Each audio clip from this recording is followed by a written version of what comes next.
Benoît Dutrisac. Sacramouille que c'est bon. Dutrisac. Bon, s'il y en a un qui est là pour aider, comme moi, dans la salle de nouvelles, c'est Yves Poirier. Yves, salut, bonjour. on est des justiciers, Benoît. Ah, tellement. Et là, mais c'est plus que ça, là. Ce que tu fais comme annonce, là, ce qui s'en vient, là, c'est pour aider les gens à choisir un lieu de vacances. Allez pas dans le Maine, allez pas en Gaspésie. Si vous voulez faire du camping, il y a une option qui est vraiment intéressante et est bas prix. Parquez-vous en bordure de la rue Notre-Dame à Montréal. On devrait même pas faire de blagues là-dessus parce qu'il y a des gens en situation d'itinérance qui vivent là présentement. Mais ce qu'on apprend aujourd'hui, c'est que Google Maps a baptisé ce secteur le camping municipal de Montréal. C'est incroyable, hein? Ça s'invente pas, honnêtement. Hey, c'est grave, là. Camping C'est municipal. grave. Parce que hier, t'as révélé qu'il y a combien? 95 tentes, 150 personnes qui vivent là. Je les ai comptées une à une, les tentes hier, entre Frontenac et Viau. C'est quand même 4 kilomètres sur la friche de la rue Notre-Dame. 95 tentes, 150 personnes. C'est du jamais vu. On n'a jamais vu ça. Donc, les gens, oui, sont dans le trouble. Effectivement, les loyers coûtent une fortune. Il y a des gens qui ont des dépendances aux drogues, alcool, maladies mentales. Ils finissent par s'établir là. Mais surtout, quand on démantèle ailleurs en ville, Benoît, on les envoie sur la friche Notre-Dame parce qu'elle est protégée. Là, en ce moment, tu sais qu'il y a une injonction dans le tribunal. Donc, on ne peut pas démanteler ce campement-là.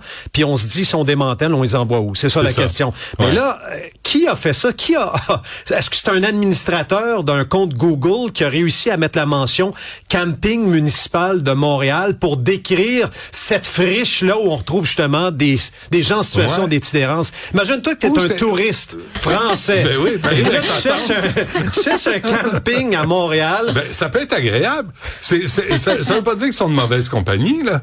Je le sais bien. C'est vrai que c'est un problème sérieux d'accès à l'habitation. Le prix des logements ça a complètement dégénéré. Et là, t'as un phénomène. Moi, c'est peut-être l'intelligence artificielle qui a vu le nombre de tentes. Peut-être. Qui a dit, ça doit être un camping municipal. Effectivement. En tout cas, il n'y a pas de réservation. Il n'y a pas de frais. Il n'y a pas de frais. Il n'y a pas de frais. Il n'y a pas de service non plus. Non. Attendez, il y a des services parce que la mairesse, a mis en place quand même des roulottes de chantier, si tu veux, là. Parce que l'hiver a été rude, tu le sais, donc on a besoin de se réfugier quand il fait extrêmement froid. Parlant de la mairesse, 14h30 cet après-midi, Benoît, conférence de presse de sa part. Elle me dévoilait hier en primeur qu'elle va créer des cellules de crise spécifiquement pour les campements à Montréal. Il n'y a pas juste le campement Notre-Dame où il y a des sans-abri. Tu as également dans le coin de Saint-Rémy, près de l'échangeur Turcot, tu en as beaucoup qui sont là. J'ai un caméraman, Jean-René Fortin, qui me disait au parc Maisonneuve, il a vu 2 campeurs établis là. Et aussi, hier, dans mon dénombrement, si tu veux, mon recensement au campement Notre-Dame, je n'ai pas compté les gens qui vivent dans des petites roulottes. Quand tu arrives, par exemple, dans le coin de la rue Désirée, dans Hochelaga Maisonneuve, il y a des campers, là, comment on dit ça, des Winnebago? Des petits Winnebago, là, plus miniatures, si tu veux.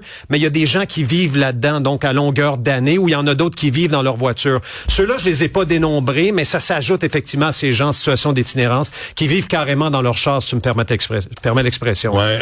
Dernière affaire, question niaiseuse, mais est-ce qu'il y a des jiggers? Parce que tout le monde a besoin d'aller à la toilette, hein? Tout le monde. Moi, j'ai essayé de faire comprendre ça à Valérie Plante, puis ça marchait pas.